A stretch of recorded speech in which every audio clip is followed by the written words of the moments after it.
everything is a choice. You have, say you leave your job at 5, your day is over. You can go out with a friend from 5 to 9. And so you won't get your workout in, you won't see your kids before they go to bed, but you'll have that important bonding time. If you go home at 5 and you still have work to do, that work doesn't get done, but you're spending quality time with your children, or you're getting to the gym. So again, let it go, right? Every day, make the choices that are right for you. Trust and believe. Trust and believe. You gotta believe in yourself. Trust and believe.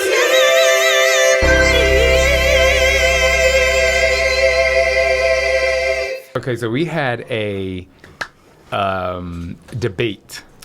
The pronunciation. How did you know this? Oh my God, you're way too seasoned.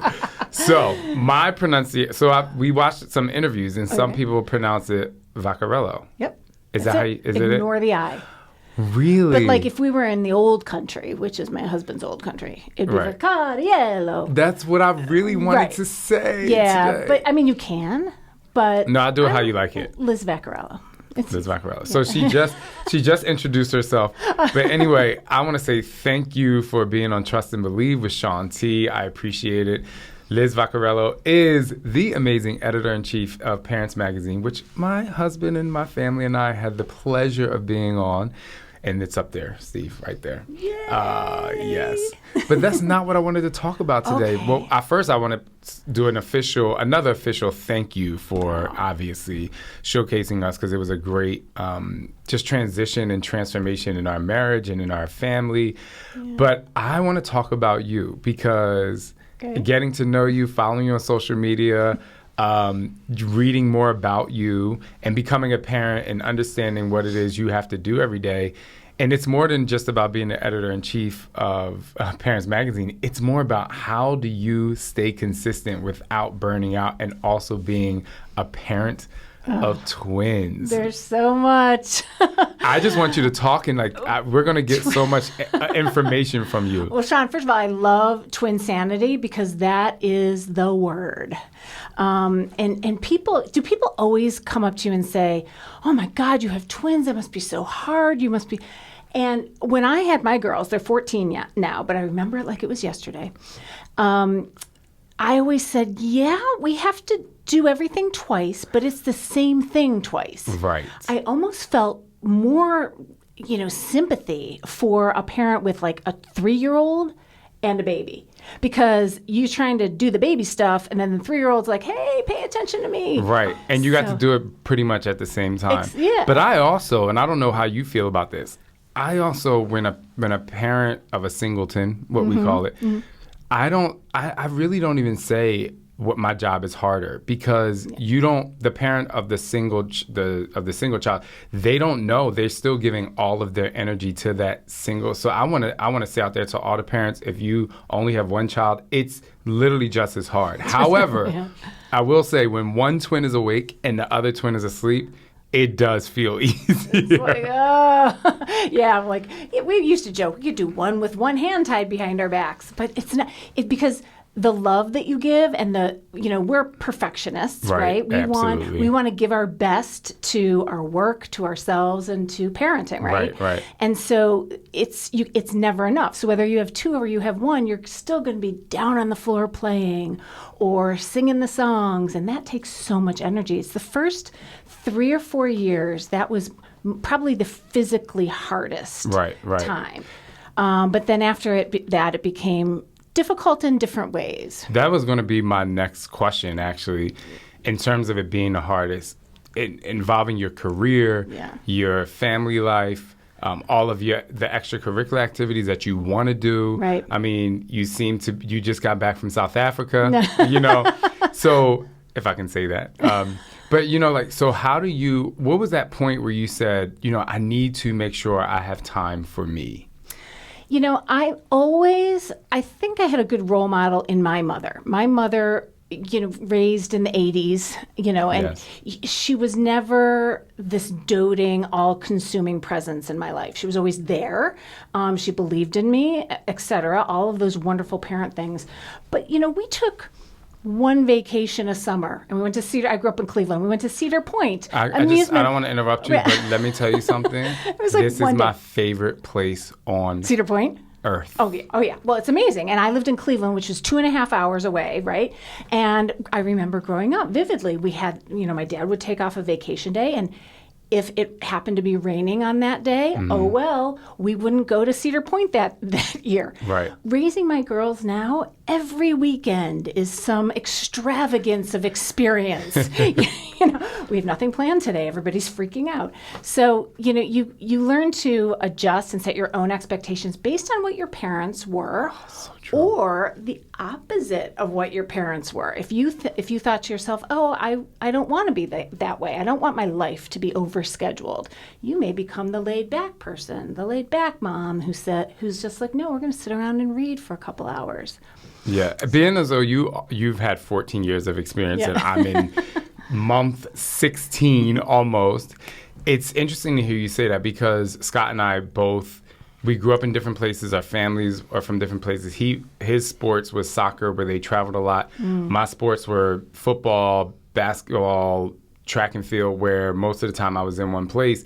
And so now I think because Scott traveled a lot, he's like, oh, I'm cool with being home, or just he likes to travel, but with the kids, he's like, let's just keep it easy. And I'm the kind of person, because my mother didn't have a lot of money to travel around, I'm like, no, let's go. And just like you probably saw on Instagram the other day, the truck is packed. We have to go. We have to move. Go. So how do you and your husband manage? How do you balance this out, especially with twins? Yeah. You have two kids, and then you have, obviously, you have to bring your lives together. Well, it'll be interesting to see if both your boys develop the same interests. My girls, until they were about 11, both wanted to take music lessons, and then both wanted to take gymnastics. And so it wasn't like one went one way and one went the other. Right. When they became teenagers, so and neither one was into team sports. So I was not having to stand outside wet, soggy soccer fields watching all kids scrum around a ball, right? Like, I never had to do that. They tried it and they just didn't like it. So we were never the kind of parents who all weekend it was youth sports. We were more like, let's just get outside and have fun. Let's splash around in a river. Let's look under rocks for worms, and let's take plaster of Paris and look at these footprints, and then go back to the book and look up what kind of animal was walking through our backyard. So my husband's a photographer, so he has a creative and artistic view of life and a joy in the everyday. And so he brought that to my girls. So we could have just as much fun in the backyard or at the park down the street as we would have if we'd taken a 5-hour road trip to the Adirondacks. So I love that, obviously, you love being a mother and you love hanging out with your kids, but how do you transform every day? Meaning, I want you to, I'm a big believer in self-time, giving yourself time, being positively selfish. So what does Liz do for herself every single day so that she constantly transforms? Well, my career has always been important to me. I've always wanted to be a writer and be in magazines, and I graduated from college and went right into magazines. So I've been blessed, as you have, to always do something I was passionate about. Yes. So I needed to be the best me for the magazine I was running and the best me when I got home. So when they were in the early years, when there's 2 naps a day and they go to bed at between 7 or 8, my strategy was, those were some of the hardest years of my life professionally as well. That's when I got my first big New York editor-in-chief job, and I wrote my first book. And I considered the book, and I thought, I don't have time. I've got twin toddlers, infants who are about to be toddlers, and I've got this huge job. And I just said to myself, if I'm going to put it out there, first of all, it's work I love to do. My deal with myself was, if they slept, I would work. And so for those, it was only about a 1.5 to 2 years of that. My husband, and it's a partnership because we both decided together that I was going to give it all for these 18 months, right? And so his photography career kind of took a back seat. Early when they were infants, he would like leave and go to Aruba. He was shooting like NFL cheerleader calendars. So I'm home with infant twins, no money for childcare other than like maybe the money to go to the gym. And he's off 10 days shooting cheerleaders. Shooting hot cheerleaders in the sun. Yeah, in the sun. And so he was doing that for the first 18 months. When I wrote the book, I thought they would take a nap and he would literally hand me a sandwich and I'd work on the book. And when they'd wake up, I'd be with them. So that was the sort of deal that we made. But I've always said to them, health and fitness and sleep have been enormously important to me. I can't function. I'm not my best. I know that. It's not even intellectually. It's emotionally. I get crabby and I'm not a good listener. I'm not engaged in the moment. Exhaustion just drains me. So from the girl's earliest memories of mommy needs to go make muscles. So it was never, that was my 2 days with my trainer at the gym. And then we would walk. I had come from Fitness Magazine. I had worked at Fitness Magazine for 7 years before I had, that's how I first got to know you. Yes. And I would work out. I'd be so proud of myself. I'd work out 12 hours a week. The minute I had a baby and this new job, 2 babies and a new job, I was like, okay, well, that's not sustainable. So I just had to decide what I could fit in because everything is a choice. So I decided to do the strength training and cut way back on the cardio. I was doing like an hour and a half, 2 hours a day of cardio plus running and all that. And thankfully the science kept up and said, you don't have to be doing that to be fit. So I was being efficient with my time, efficient with my sleep, and making the exercise a priority for me. It's interesting because the next question I was going to ask you is, what is your superpower? And I mean, you might have I want you to have another answer. I think you have another answer. However, just kind of going off of what you said, efficiency is a superpower. Ooh, yeah. And I kind of love that, Yeah. because I think, and maybe you can give some motivation to mothers and fathers out there, especially ones who are as busy. I think all of them are busy, whether you stay home or whether you're going to work and coming home and spending time with your kids. People have a hard time being efficient and finding consistency. Do you have any tips on someone out there who is so overly stressed right now that a lot of people, when they have children or if they have newborns, especially twins like us, you find yourself wanting to sit down. What is that little bit of motivation you can give them to say, you know what, like, this is what you need to do? Like, what worked for you? Well, there were a couple sort of things I would always say to myself, and what I try to say in terms of Parents Magazine. If there was like 3 words that defined Parents Magazine today under me, it's let it go. There is not one perfect way to be a parent. Your dining room table can have a heap of clutter on it for 2 years straight. Thank you. Because every dining room table in America with a home with children in it, that's where we just put our stuff. Oh my gosh.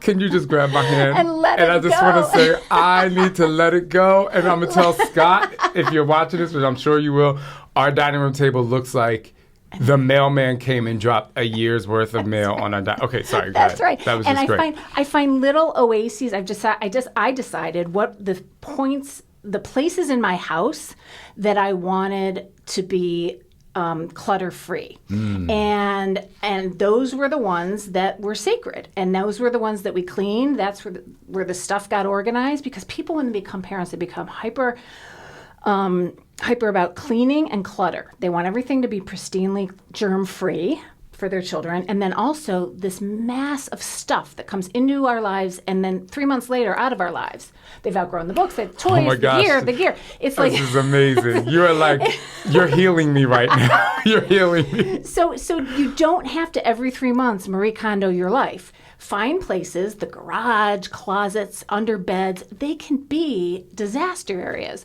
But if you love a clean kitchen counter, then make that your oasis. For me, it was my teeny tiny home office. And no one but I went in there, and that's where I could go, a corner of and sometimes, and when we're in a different house, it was just a corner of the dining room that I had a chair and a lamp and a plant, and I would like face out this little window, and that was my space. So I had little oases. But let it go. If you feel like just letting the child look at the television for an hour because you want to mindlessly scroll through social media, that's okay. Maybe in the olden days, somebody like stared out the window at the sheep. This is the equivalent. We all need like mental, mindless downtime, and that's okay. It's so when I was like, oh, I want to interview Liz, I didn't think I was going to get a therapy session. This is great. Thank you very much. Changing gears just a little bit. First of all, I love Let It Go. Let It Go. This is I think it's one of my favorite superpowers I've ever heard. Let it go.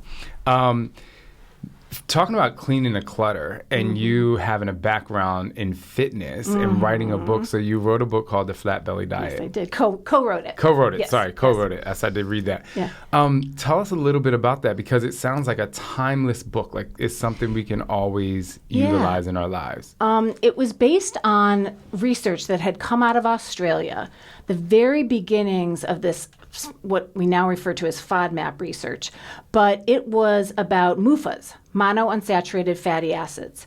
And they had found that a calorie-controlled diet rich in MUFAs, led to weight loss, and weight loss in the belly specifically. Now, anybody who's in the industry knows that you can't target fat loss. You lose fat all over your body.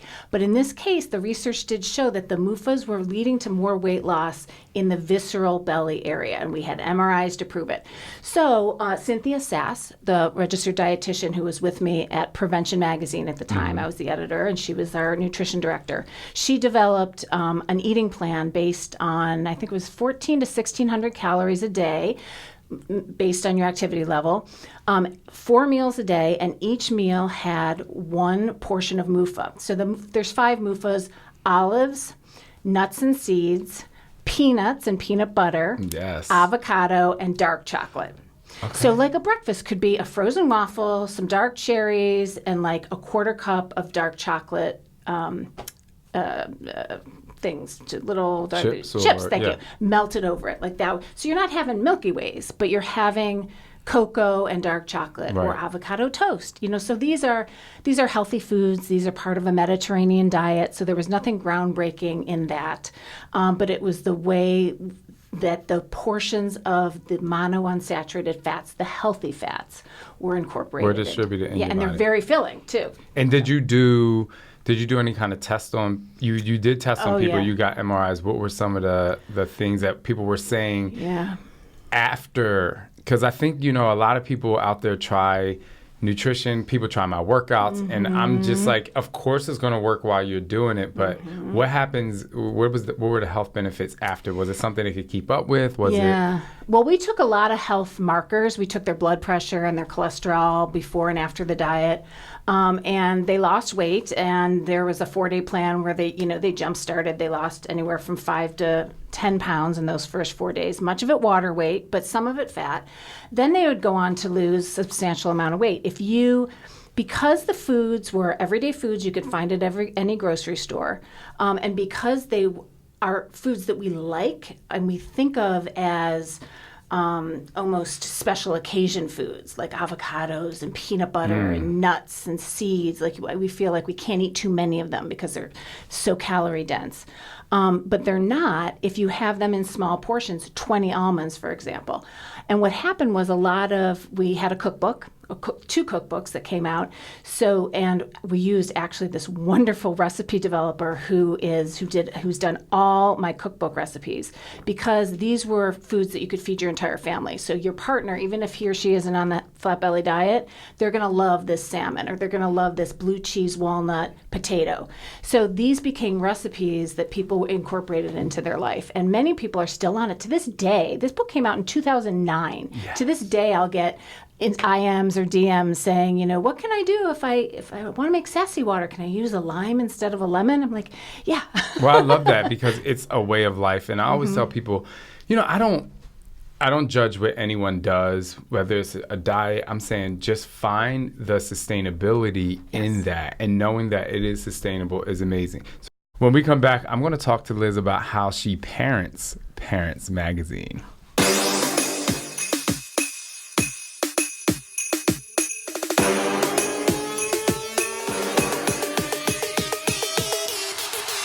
I was playing. Huh.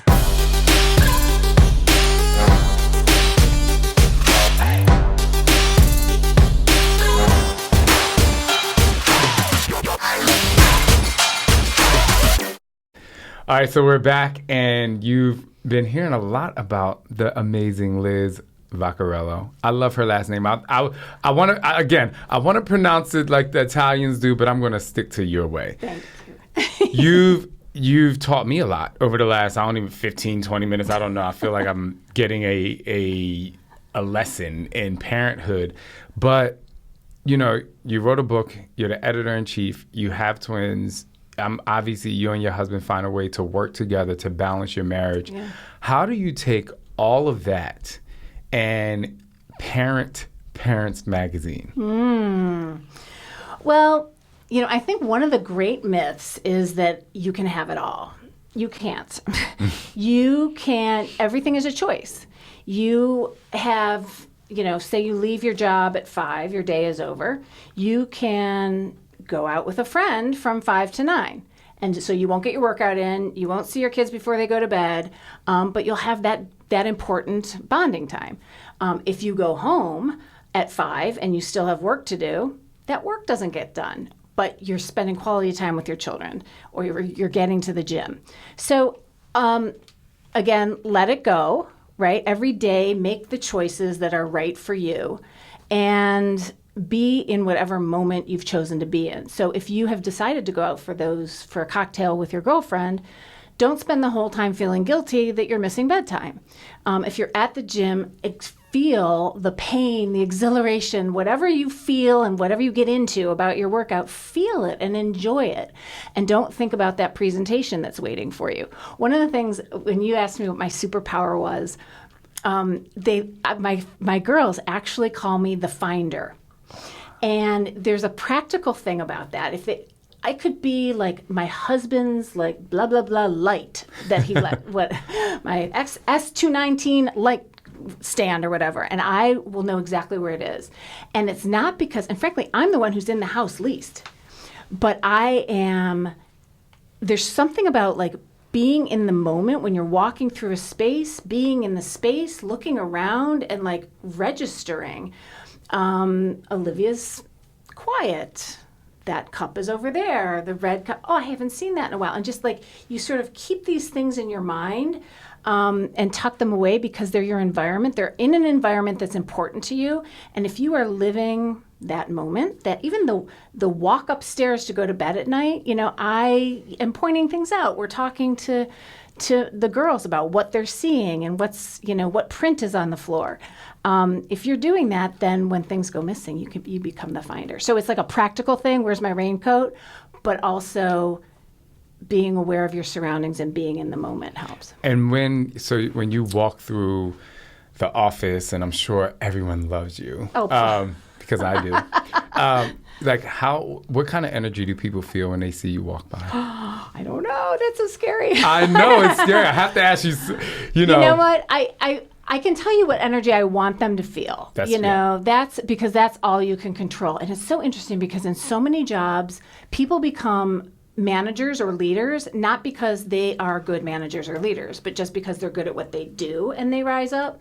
So the first time I was named editor-in-chief of a magazine, it was Cleveland Magazine.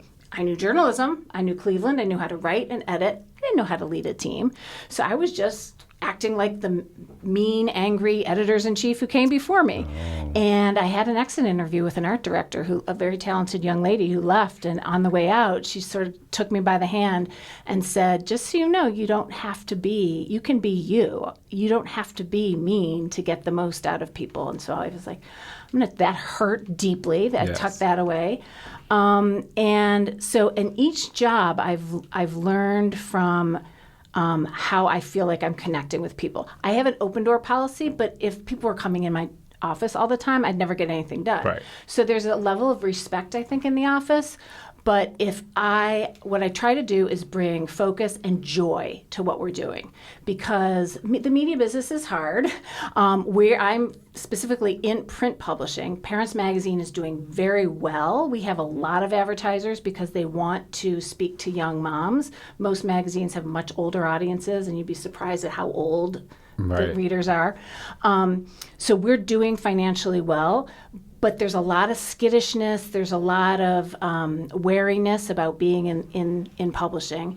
And the last couple years have been sort of negative and full of stress politically around here. So what I try to do is remind people that we get to help moms and dads who are freaking the hell out. Right. I almost said the F word. You can on here. You should hear some of the things I say. The moms are at home and they're exhausted. The moms are at home and they're feeling less than. The moms are at home and they're looking at their social media feed and seeing all these Instagram mommy influencers, mommy bloggers in their perfect homes with their hair and makeup done. And every picture is amazing. Every picture is amazing. So we get to tell them they can let it go.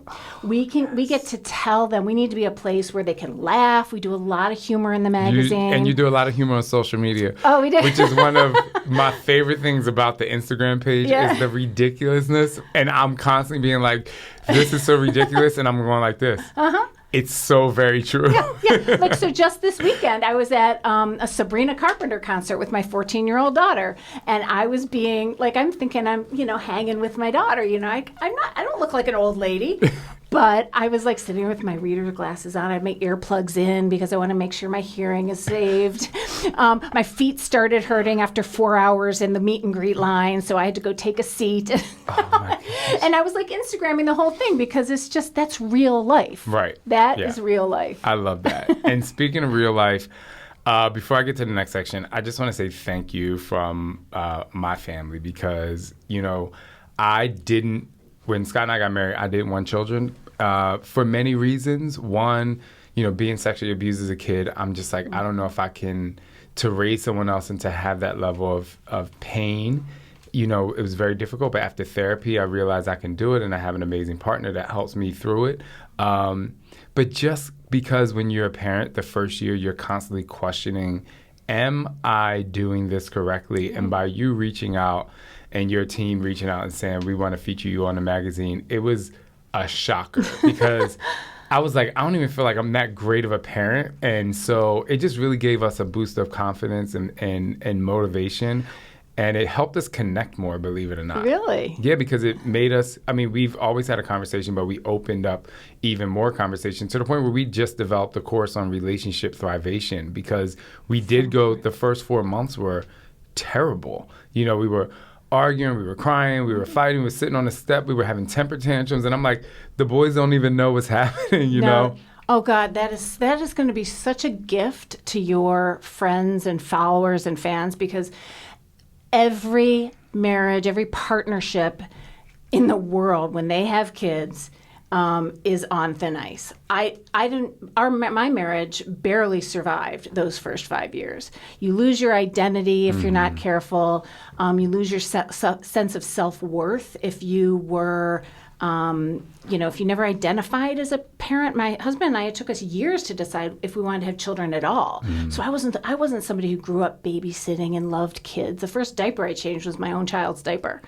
And you get all this coursework and all this advice on how to get pregnant, then what to expect when you're expecting, and then you get handed this baby and you go home and you're like, what have I done? Mm-hmm. And then the sleeplessness, the feeding, this sense. I remember my husband, we went out for a drink like 3 months in, and he held his head in his hands, and he was sort of rocking, and I said, what is it? And he said, it's just this sense that it's never going to end.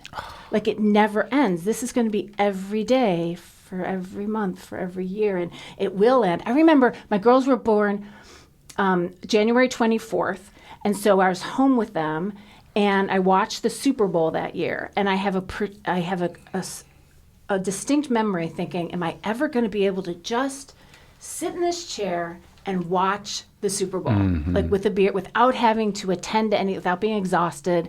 And so every year at the Super Bowl, that's sort of like this emotional marker in my head of, it changes, it gets different. And now you wish they were in the room with you while you're watching the Super Bowl. And that is the hope that I think parents need. And I'm a big believer in, after going through these first 16 months, is Scott and I have to come first. Because they need to thrive off of our energy. And I've even taken it into my workplace, which is interesting. You said just about energy. We talked about energy. I pride myself on, no matter what I'm doing, just to exude the positive energy. Yes. I have to do the pre-work to make sure that I'm in a positive space, and sleep is one of them, as we talked exactly about. right. But yeah, it's just so good. Well, I you know. gave me hope. Well. Because I mean, it's, even though every stage is different, the boys are walking now, and they can feed themselves a little bit more without getting super, dirty. But there is that sense of, but my brain loves them so much, and I'm like such a protector that it's like, how do I bring my brain down? But I can't wait to drink a beer at the Super Bowl. And you and Scott being kind to each other instead of being snappy with each other. Right. Oh, yes. Showing respect. That's role modeling what a good partnership is like for your sons. And that was sort of my turning point when the girls were, I think, 6 or 7. The way they were talking to each other, the way they were reacting to when things went wrong, or if they were irritated with the other one. I finally stepped back and I thought, well, they see me and Steve snapping at each other or not really listening to what they're saying. And I just had this whole 360-degree shift. I was like, I have got to be kind and in the moment with Steve in front of them. And if they see us putting ourselves first, that is like the best lesson that I can give them. I love that. Well, thank you. Thank you. Thank you. Thank you.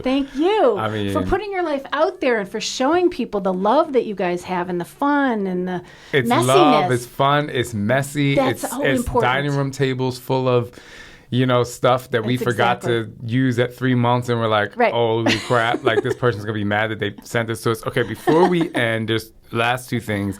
I do something really fun called the speed round question, and Scott makes these questions up. Oh. So Scott is always with me, even when I'm recording my podcast. And they're really silly. But you can't answer, you only can have one answer, and you have to answer quickly. All right. Are you ready? Mm-hmm. Okay, here we go. All right. Yes or no? Does pineapple belong on pizza? No. He loves pineapple with pizza, and I'm like, no. It's so wrong. See, Scott, she agrees with me. I'm sorry. No pizza with Liz. Okay, here we go. Morning person or night owl? Morning person. Cool. What's your sign, and do you believe in astrology? Virgo. Yes. I do too. And Virgos happen to be my favorite. I'm not making this up. Okay. Question number 4. What do you want to be when you grow up? Happy. Oh. Yeah. That's so great. Can I say one thing? Yeah, of course. Because that's one of the biggest shifts that happens when you become a parent. I say every time you have a birthday wish, you blow out the candles, make a wish kind of thing, blow an eyelash off, and you get to make a wish. Right. Even if it's a fake eyelash, it still counts. Maybe I need to put some of those on so that they could fall off. Before I had kids, every wish had to do with me.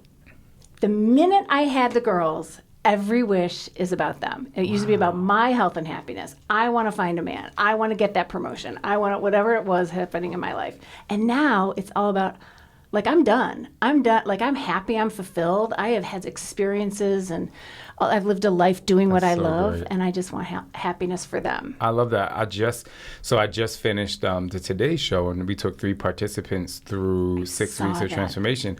And I posted the results are in, and happiness wins. It wasn't, of course, I showed how much weight they lost, but it was the happiness that they exuded wins. And so that's everything. That's great. Okay. We're going to keep going. Good. All right. Sweet or salty?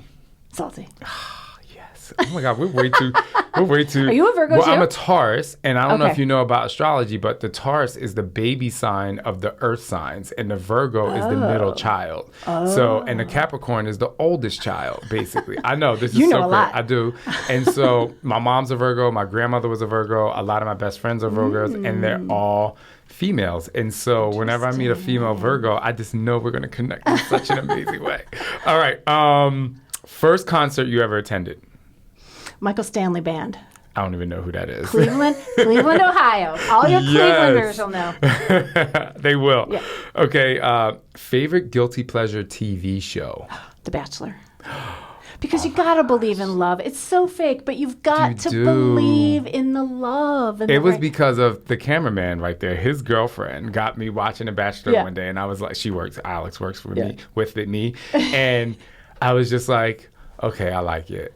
And then I found myself watching the next season. I'm like, oh, God. Steve, I know, right? Steve has his head back like, oh, my gosh. But you're right. We're past that point of love, but the point of love that is The Bachelor is a metaphor for every teenager goes through it. Does he like me? Does he not? Does he like these other people? Like the drama, I'm not entertained by the drama.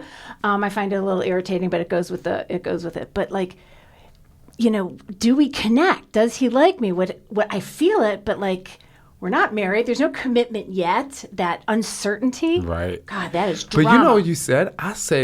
I don't ever think we're past that point of love. And this is why. I think that's why a lot of relationships, you know, I describe relationships as the type of relationships that a lot of people are in, I call a triangle. They start and think that they're together, but they grow apart. Where I feel like a relationship should be an upside down triangle, because at the end of the day, when you first met, you actually weren't close. You were trying to get closer, and you should get together. And so me and Scott have this thing that if we get into a disagreement or a fight or an argument or whatever, it's like we stop and we say, let's go back to the love we had on those first 3 steps. And when you know that we met each other, because we fell in love at the 3 steps, and I'm not lying to you. But so no matter what the argument is, we always get out of it by going back to those first 3 steps. And that first feeling, it was like, no, like this is all baggage. Like that's why we're fighting. This is all baggage over our life. Like, and then I'm just like, oh my God, I remember the moment I fell in love with you, and then everything, most of the time, nice. It might not like fix the situation there, right? But it changes your mindset. And I'm like, no, this is the love that I have for this person. And so I just wanted to add that. I read an interesting tip, and I wish I could give credit where it's due, but on the way home every night from work, I picture Steve's face in my head, and I picture my hands on either side of his face. And if you do that, and I picture my girls as well, and sometimes my dog, but I always start with Steve. And because you can't be like holding a face tightly, you can't have anger. All you can have is care and warmth when you're like touching the sides of a face. And it just sets you in the right mindset no matter what's going on. If you start from a place of understanding, acceptance, warmth, and you realize that mental trick helps me stay in the moment. That's so good. I like that. When I'm on a plane home tomorrow, I'm going to imagine my hand on the side of Scott's face. Yeah. That's so great. Okay. 5 more questions, but they're quick. On a scale of 1 to 10, how excited are you about life right now? 9. Oh, that's good. Yeah, I like that. Okay. Yeah. If you could hop on a private jet and go on any vacation anywhere in the world after this podcast, where would you go? Wow. Oh my gosh. I really want to go to Iceland or Namibia. Fuel up the private jet. She needs to go. I was going to say. Okay. 3 more questions. If you could have one superpower, what would it be? I know I talked about this, but if you look at all of them, what would it be?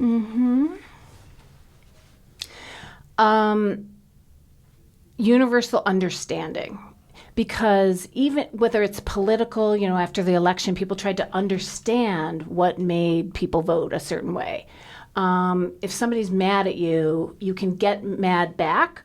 What I'd love is to completely understand where that anger is coming from, so I can deal with that rather than my reaction to the anger. So understanding, particularly with people who don't communicate well, like children, you have to... you have to understand where it's coming from. And my listeners probably think this is a broken record, but I always say it's not the thing, it's the thing. It's not who you voted for, it's why you voted for them. And where did that come from? That's right. And peeling back the layers. And I agree, once you understand where somebody comes from, you can probably find a common ground and be able to have an open conversation. You're so great. You validate some of the things that I believe in, and I'm learning a lot on top of it. Okay, 2 more questions. Tell me one secret thing you can't live without. Besides The Bachelor. Oh, God. I could live without The Bachelor. No, just kidding. Actually, I watched the last season of The Bachelor all on Twitter. I didn't actually watch any of the show. I just read it on Twitter. The one thing I can't live without, probably movement. Whether it's like walking or dancing or stretching or working out. I like. And final question. What is the capital of Ohio? Columbus. Oh, yeah. You got it. Liz, thank you. Was it Ohio for everybody? Or did No, you know that I'm from Ohio? It's only the person. And you'd be surprised. Some people don't know the capital of their own state. You're kidding. No, oh they my pretty God. much See, know. I want to understand They do. that. There are some like, they say the capital and they're like, is that right? I'm like, I don't know. I'm not from there, even though I had to learn it in school. Liz, thank you so much. Thanks for your time. Thank you for being a parent to the world. You're a light. And, thank you. Oh, thank you so much. And, I want to know, where can people follow you? Obviously, you go to your doctor's office and they better have Parents Magazine, your pediatrician. They have but Parents. Where else Parents can people Latina. find you? And Parents has an Instagram, so Parents Magazine. I'm Liz Vaccariello. You get a little more behind the scenes about Parents Magazine. I'm Liz Vaccariello on Instagram. And we are not sold in like airports or grocery stores. We're only sold in Barnes & Noble. So if you really want to get Parents Magazine, you have to subscribe. Sounds good. And you will subscribe. It's only like $5. So. And you have $5 because you just went to a store to get some coffee. Yeah. Liz, thank you. Thank you so much. This is a fun thing. Just